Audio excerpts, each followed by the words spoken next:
بسم اللہ الرحمن الرحیم۔ السلام علیکم۔ آج میں آپ کے لیے لایا ہوں چکن شامی کباب کی وہ خاص ریسیپی جس کا ذائقہ لاجواب، باہر سے بالکل اصلی شامی کباب کی طرح اور اندر سے نان خطائی جیسی کراری خستگی۔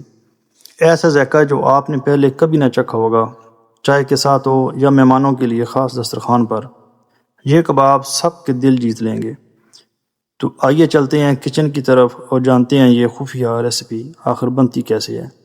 اس کے لیے آپ ویڈیو کو سکپ نہ کریں، آخر تک دیکھیں، اور اس کے ساتھ ہی جو دوست میرے چینل پر نئے ہیں وہ چینل کو سبسکرائب کر لیں اور تک آنے والی ہر نئی ویڈیو سب سے پہلے آپ تک پہنچے۔ یہ میں نے ایک پریشر کوکر لے لیا، اس کے اندر ½ kg کے لگ بھگ تقریباً یہ سینے کا گوشت ہے مرغی کا، اس کے 2 پیس کر کے میں نے ڈال دیے۔ دال جو ہے یہ تقریباً ½ کلو کے قریب ہے، اس کو میں نے 2 گھنٹے پہلے بھگو لیا تھا، اور ابھی اس کے اندر 1 دار چینی کا ٹکڑا جائے گا اور 1 موٹی الائچی جائے گی۔ یہ دال اور جو چکن ہے اس کی اسمیل ختم کرنے کے لیے یہ ضروری ہے۔ 1.5 ٹیبل سپون اس کے اندر نمک جائے گا، 1 ٹیبل سپون اس کے اندر ہلدی جائے گی، 1 ٹیبل سپون خشک دھنیا پاؤڈر جائے گا، ½ ٹیبل سپون اس کے اندر لال مرچ کا پاؤڈر جائے گا، اور ½ ٹیبل سپون اس کے اندر چلی فلیکس جائے گا۔ ثابت زیرہ اس کو مسل کے 1 ٹیبل سپون یہ بھی اس کے اندر ڈال دینا ہے، اور ان تمام چیزوں کو اچھی طریقے سے مکس کر لیں اور اوپر سے برابر کر لیں۔ اس میں آپ نے پانی کم ڈالنا ہے، پانی آپ اتنا ڈالیں کہ یہ تمام چیزیں جو ہم نے ڈالی ہیں اس کے اندر یہ ڈوب جائیں، اور اوپر سے تھوڑا سا اس کی پانی کی برتہ بچ جائے، کیونکہ اگر آپ پانی زیادہ ڈالیں گے یا اگر آپ اس کو زیادہ ٹینڈر کریں گے تو یہ اس کا جو ٹیکسچر بنے گا یہ بہت زیادہ نرم بن جائے گا، سافٹ بن جائے گا، اور پھر کباب جو بنیں گے وہ اچھے نہیں بنیں گے۔ اور ہم نے ویسے بھی جو ہماری جو ریسیپی ہے یہ ہم خستہ کباب بنائیں گے، نان خطائی جیسے کباب بنیں گے، تو اس کے لیے ہم نے اس کو مکمل نہیں گلانا، ہم تقریباً 90% ہم اس کو دال کو گلا لیں گے۔ پریشر لگا دیں گے، پریشر ہم نے تقریباً اس کو 5 سے 6 منٹ کے لیے پریشر دینا ہے تاکہ دال ہماری تقریباً 90% گل جائے۔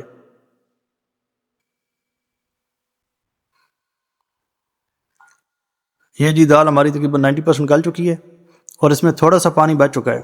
جو پانی بچ گیا ہے تیز آنچ کے اوپر ہم پانی کو خشک کر لیں گے۔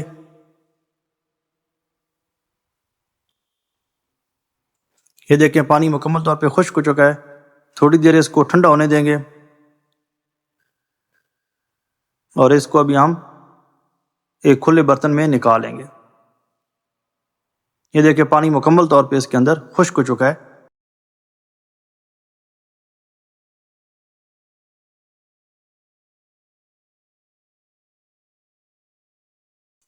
اب یہ کھلا برتن لے کے اس کے اندر ہم اس کو نکال دیتے ہیں، اور دال آپ دیکھ لیں مکمل خشک ہے، اس کے اندر پانی نہیں ہے۔ یہی اس ریسیپی کی جو خاص سیکرٹ ہے کہ اس کا پانی مکمل خشک ہونا چاہیے، اور دال بھی جب آپ نکالیں تو یہ 90% تک ٹینڈر ہو، تاکہ یہ اس کا جو ٹیکسچر کباب کا بنے وہ خستہ بنے۔ اب اس کے اندر جو ہم نے کھڑے مسالے ڈالے تھے، دار چینی اور موٹی الائچی، وہ ہم نکال دیں گے، کیونکہ وہ ہم نے صرف اس کی اسمیل ختم کرنے کے لیے ڈالا تھا۔ گوشت کو ہڈیوں سے لا کر کے اس کے چھوٹے چھوٹے پیسز کر لیے تھے۔ ابھی ہم اس کے اندر سبز مرچ اور ادرک کا 1 ٹیبل سپون پیسٹ جائے گا۔ اس کو اچھے سے مکس کرنے کے بعد اگر آپ چاہیں تو اس کو آپ کنڈی میں ڈال کے کوٹ سکتے ہیں، ریشہ دار کباب اس میں بن جائیں گے۔ لیکن اگر آپ چاہتے ہیں کہ اس کو آپ نے چوپر میں نکالنا ہے تو آپ اس کو چوپر میں یا کیما مشین میں بھی ڈال کے نکال سکتے ہیں۔ اگر آپ کوٹیں گے تو اس کی جو دال ہوگی، کیونکہ وہ 90% گلی ہوگی، وہ تھوڑی سی وہ دلیا ٹائپ بن جائے گا، اس میں بھی کوئی ہری نہیں ہے، کباب بننے میں کوئی مسئلہ نہیں بنے گا، کباب آپ کے جڑیں گی بھی، اچھے بنیں گے، خستہ بنیں گے۔ لیکن اگر آپ نے اس کو ختم کرنا ہے تو آپ چوپر سے اس کو نکالنا پڑے گا۔ یہ میں نے اس کو چوپر میں ڈال کے اس کو مزید اس کو باریک کر لیا تھا۔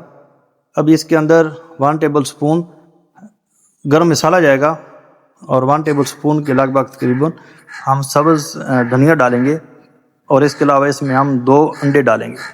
یہ تمام چیزیں ڈالنے کے بعد اس کو اچھی طریقے سے ہم مکس کر لیں گے تاکہ اس کا بالکل ایک سافٹ سا ٹیکسچر تیار ہو جائے، تاکہ ہمارے جو کباب بنے وہ انتہائی لذیذ اور خستہ بنے۔ اس میں جو ہم نے مسالے ڈالے ہیں تاکہ وہ مکمل ہر کباب کے اندر اس کا ٹیسٹ الگ سے اپنا فلیور آئے۔ یہ دیکھیں اچھے سے ہمارا یہ بڑا سافٹ سا یہ دیکھیں ٹیکسچر تیار ہو چکا ہے۔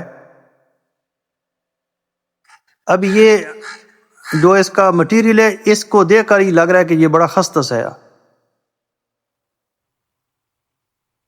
اگر آپ چاہیں تو آپ اس کا ایک چھوٹا سا گولا بنا کے اس کو آپ کباب کی شکل دے سکتے ہیں۔ میرے پاس یہ ایک اس کا پڑا ہوا تھا جس میں کباب ڈال کے بناتے ہیں، میں نے اس کو لوبریکیٹ کر لیا آئل کے ساتھ اور اس کے اندر ڈال کے بناؤں گا۔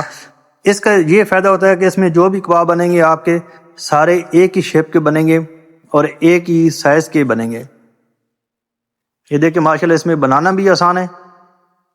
اگر آپ کے پاس نہیں ہے تو آپ اپنے ہاتھ میں ایک چھوٹا سا گولا بنا لیں، اس کو پھر آپ برابر کر لیں، ایک کباب کی شکل دے سکتے ہیں۔ یہ دیکھیں بڑے ایزی اور بڑے یہ سافٹ طریقے سے بن رہے ہیں، کباب جڑ رہے ہیں، کوئی اس میں ایشو نہیں بن رہا۔ یہ دیکھیں اس طریقے سے ہم سارے کباب بنا لیں گے۔ اگر اس مرحلے پہ اگر آپ ان کو فریز کرنا چاہتے ہیں تو آپ اس کو کسی ایئر ٹائٹ ڈبے میں ڈال کے فریز بھی کر سکتے ہیں۔ یہ میں نے بچے کے لیے کچھ فریز کر لیے تھے۔ آپ نے جب اس کو بنانا ہے تو انڈے 2 لے کے اس کے اندر اس کو آپ نے ڈپ کر کے آپ اس کو فرائی کریں گے تو یہ اس کا زیادہ بہترین باہر سے اس کا جو کرسپی ٹیکسچر بنے گا۔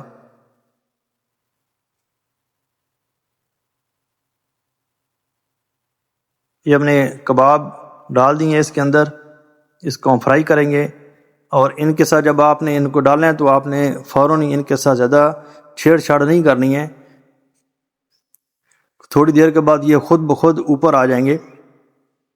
اور یہ دیکھیں ماشاءاللہ بڑا پیارا کلر۔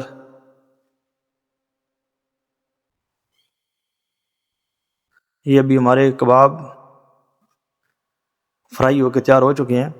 میں نے ان کو ڈیپ فرائی کیا ہے، لیکن ضروری نہیں ہے کہ آپ اس کو ڈیپ فرائی کریں۔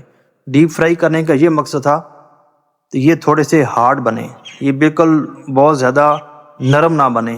اگر آپ نے ان کو تھوڑا سا سافٹ رکھنا ہے تو آپ اس کو ڈیپ فرائی نہ کریں، کم آئل ڈالیں اور اس میں آپ کریں۔ یہ ماشاءاللہ جی ہمارے کباب دیکھیں کتنا پیارا اس کا خوبصورت کلر آ گیا، باہر سے بالکل یہ بیکری سٹائل آپ کو کباب لگ رہے ہیں، لیکن یہ اندر سے انتہائی خستہ ہیں۔ جس طرح ایک نان خطائی کا بسکٹ آپ اس کو آپ توڑتے ہیں تو ایسے ٹک کر کے وہ ٹوٹ جاتا ہے۔ یہ آپ دیکھیں ماشاءاللہ، دیکھیں کتنا پیارا کتنا خوبصورت اس کا ٹیکسچر ہے۔ یہ چیک کریں، بالکل یہ نان خطائی بسکٹ کی طرح اس کا ٹیکسچر ہے اندر سے، اور ذائقے میں یہ لاجواب ہے۔ دوستو اگر ویڈیو اچھی لگے تو اس کو لائک کریں، چینل کو سبسکرائب کریں اور اپنے دوستوں کے ساتھ شیئر کریں اور ایک کمنٹ ضرور کریں۔ ملتے ہیں ایک نئی ریسپی کے ساتھ، اجازت چاہتا ہوں، اللہ حافظ۔